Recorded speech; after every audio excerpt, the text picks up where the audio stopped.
YouTubers, this is a breakdown version of 4449, aka Mary's engine history for this lore. Mary's the name for her. Do not steal it. Thank you. So, she was built in May 1941. She's a World War II build. Yep. Just like Rosie. She and Rosie have that in common. Anyway, so she began her life on the Southern Pacific, Railroad in the old Grand USA.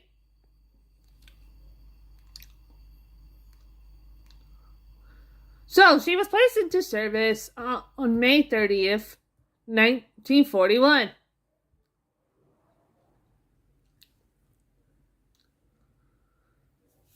And she was also assigned to the Coastal Daylight, the premier passenger train in the Southern Pacific, between San Francisco and Los Angeles, California. Yep, she worked in California. But she also pulled many other of the Southern Pacific's passenger trains. So after the arrival of newer GS4s and GS5s, Mary, she was assigned to the Golden State Route and Sunset Route passenger trains. Then she was reassigned to the Coastal Division in the early 1950s. So on October 17th, 1954, she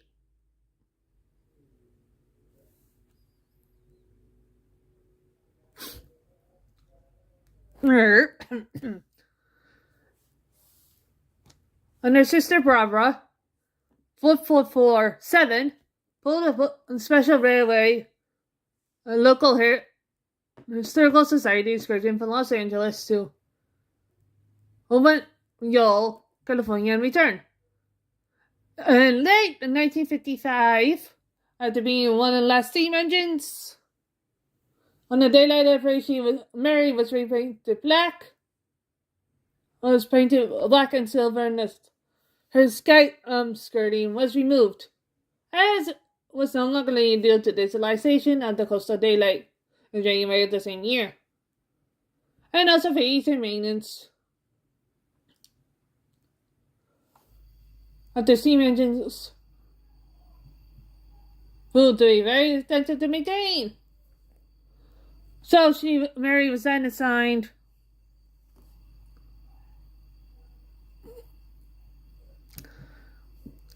to the Southern Pacific's San Joaquin Valley Line, occasionally pulling passenger trains such as the San Joaquin Daylight between Oakland and Bakersfield, as well as fast freight and helper service.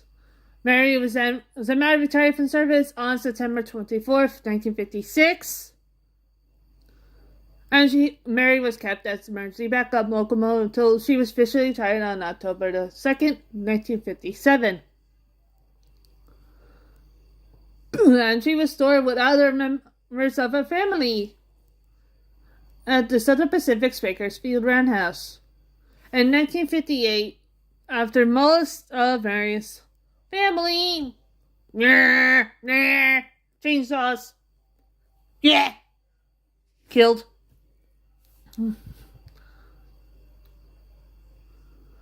Mary was removed from storage and donated to Portland, Oregon on April 24th, 1958. And she was placed on outdoor public display in Oaks Park at Oaks Irony Park. Mary was not specifically chosen for Saturday Daylight, rather. She was only picked because it was one of the she was only picked because she was one of the desired for 40,000 series locomotives on the first in the deadline. And she could be removed with the fewest switching moves. So while Mary was on display, she was completely vandalized and had many of her exterior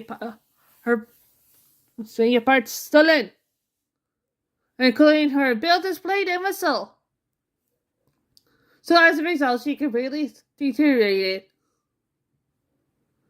However, Jack Lewis, a Southern Pacific employee and a member of the Pacific Northwest chapter of the National Railway Historical Society, he looked after Mary along with two other steam locomotives, the Spokane and Portland and Seattle 700, and Portland, Oregon Railroad and Navigation 197. Host kept her and her other fellow engines well cared for the bearings and rods, all in case they were ever to move again. Halsey sadly died in 1952, and he did not get to see his efforts come to fruition with Mary being sort operation 3 years later in the spring of 1975. So in 1974, Mary was evaluated for sortation as becoming a candidate to pull the American Freedom Train, as her size, power, and streamlining made her a good fit for the bicentennial train. So the evaluators deemed that Mary's bearings and rods maintained in good condition. They selected her for the task. So she was removed from display on December 13th, and she was restored at Remington Nova's Holt Street Manhouse in Portland. Mary returned to operation on April the 21st, 1975, weighing a special scheme of red, white, and blue. So as part of the American Freedom Train, Mary pulled the display train throughout the most of the Congress and United States. Mary only pulled the feeder train on the west portions of the country, whether in the eastern portions of the train was pulled by reading 2101.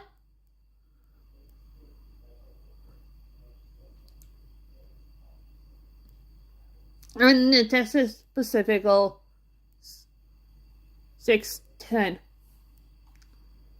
So after the American Freedom Train tour ended, Mary, she pulled an Amtrak Special, Amtrak Continental Steam Excursion in 1977.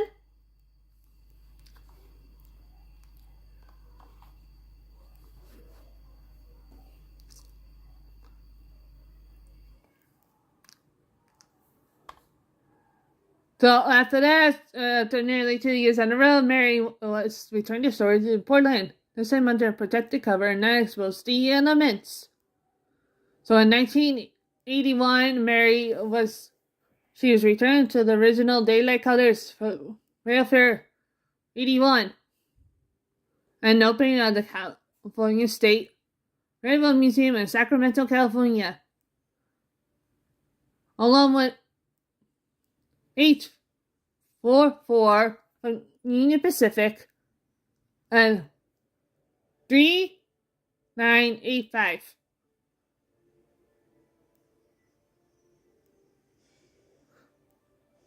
So prior to the trip, a Southern Pacific 6-train whistle from a cat-forward type locomotive was mounted on the driver's side and remained on the locomotive remained on Mary most trips in the 1980s. In 1984, Mary pulled an old daylight painted train from Portland via Los Angeles to New Orleans, Louisiana, and back to publicize the World's Fair with Union Pacific 844 as well.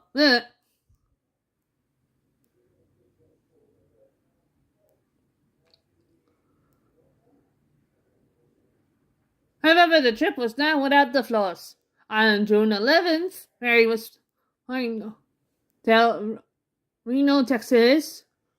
So on her way to New Orleans, when the 10 plates that holds the drop bar pin in place somehow disconnected and fell in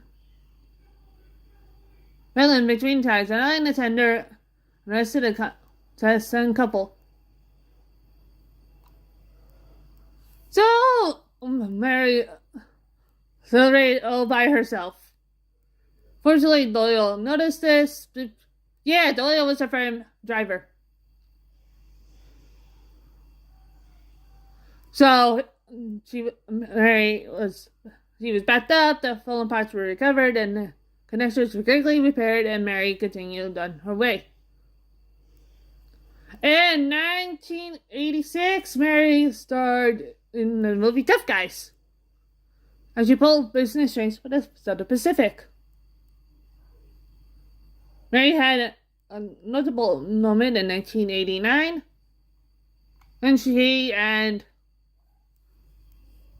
0844 made a side-by-side entrance into Los Angeles Union Passenger Terminal in 1989 for the station's 50th anniversary celebrations. Mary and 844 ran side-by-side in the Santa Fe and Southern Pacific's parallel main lines through Canadian Pass, although Mary eventually had to stop due to an axle hotbox. On April the 26th, 1991, Mary returned to Railfare 91 in Sacramento again with 844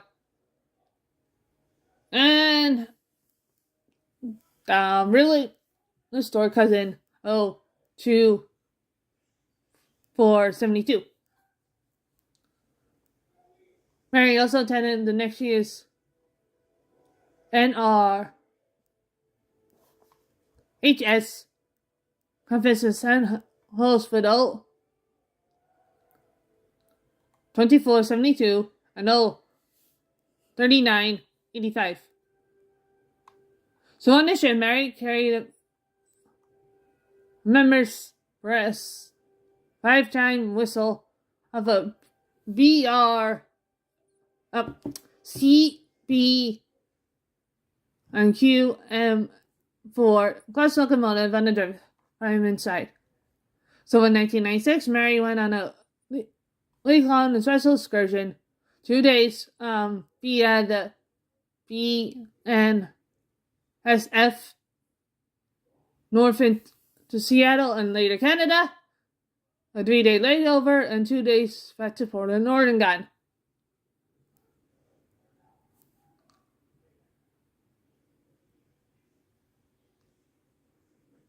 Was just in time for Rail Fair 96, which celebrated Portland's Union Station 100th anniversary. So eventually the trip was supposed to have Canadian Pacific go 2860, double heaven Mary south to Portland, but it never happened. I just don't know how close the idea came to happening. Mary will return to Railfare once again in 1999. Close starring with Santa Fe 3751 and 844 3985. This was the last time Mary traveled the route of the Chefisha, whose tracks are now owned by aka Union Pacific. In 2000, Mary was repainted black and silver for BNSF Employee Appreciation Special. It is traditional for the Southern Pacific to paint freight locomotives in black, and Mary and other GS locomotives received the streaming when diesels took over their passenger assignments. In the case of the B and SF, a Class 1 freight carrier, Mary, was given a old historical treatment, a GEC 44/9W.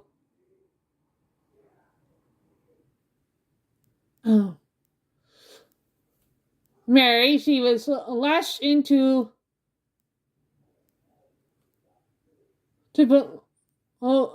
magnetic brakes while descending down grades. Many rail fans agree it was other rumors of B and SF.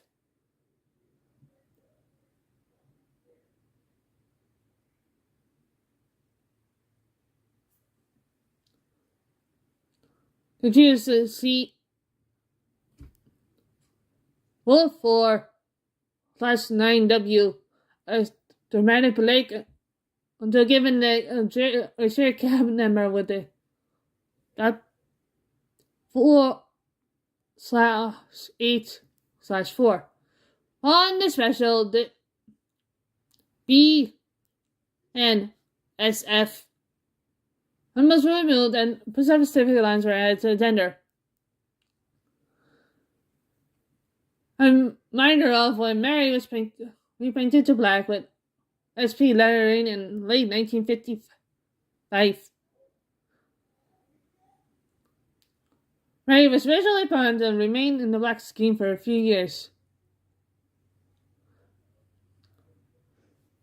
Mary was repainted into the American Freedom Chain paint scheme once again in early 2002. After the events of 9/11, September 11 attacks, in fall 2004, Mary returned to her daylight paint scheme, this time as delivered appearance. She appeared in autumn of 2004 with a then expand Montana Rockies Rail Tours Company, rolling with a diesel output behind her. 2 summer excursion trips routine. Davenport, Iowa.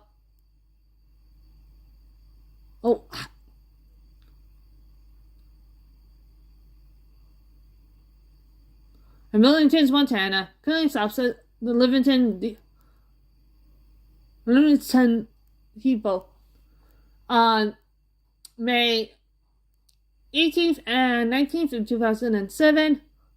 Mary, she made another appearance with 0844 in the Pacific Northwest for the Portugal sound excursion on B and SFW tracks from Tomica to Washington and some round trip on the Amy. Get your butt off that. Sorry about that. My cat's a banana. On March 24th, 2009. So now that Mary would attend Dream Festival in Ontario, Michigan from July 23rd to the 26th. With an all-day excursion planned on the 23rd and the 24th and the photo run-by planned for each trip. Mary was then placed on display for the rest of the event. The historical 250,000-mile move Portland to Oslo was arranged by Friends of the 449 of Mary and Czech Steam River Institute and the Friends of the 261. The latter loaned some of his first-class passenger cars, including the former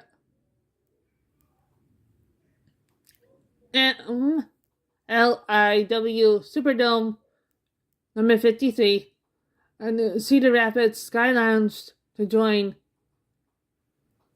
Mary and for other excursion trains at the festival. Following a 2-year hiatus to accommodate Mary's mandatory 15-year inspection in Oval, Mary returned to service on November 25th, 2015. Yes, so far we're covering her real-life history. Her career in the Southern Pacific and her preserved life. And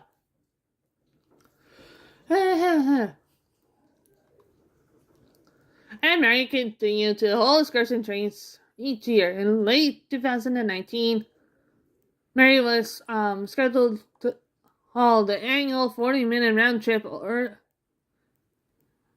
Rail Heritage Foundation Holiday Express Sunlaser trains through the Sweetwater Corridor and along Portland's Oaks Bottom Wildlife Refuge along the Main River during November and December of that year.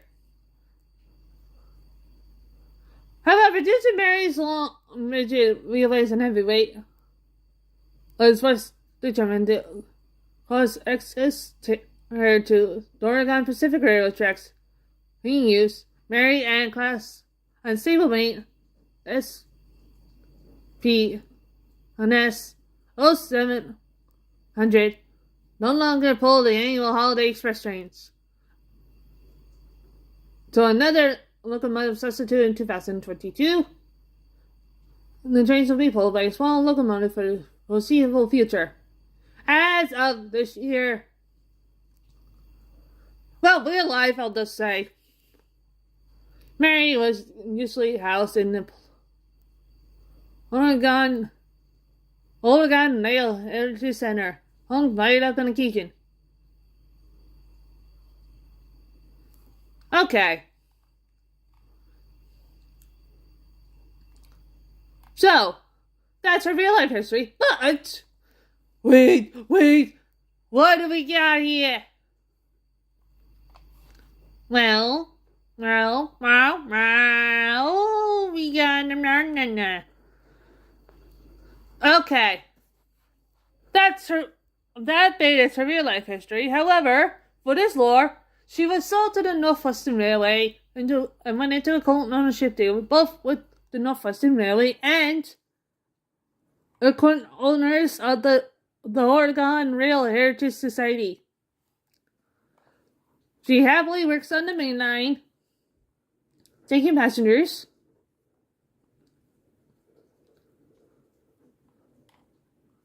And an occasional few freight trains.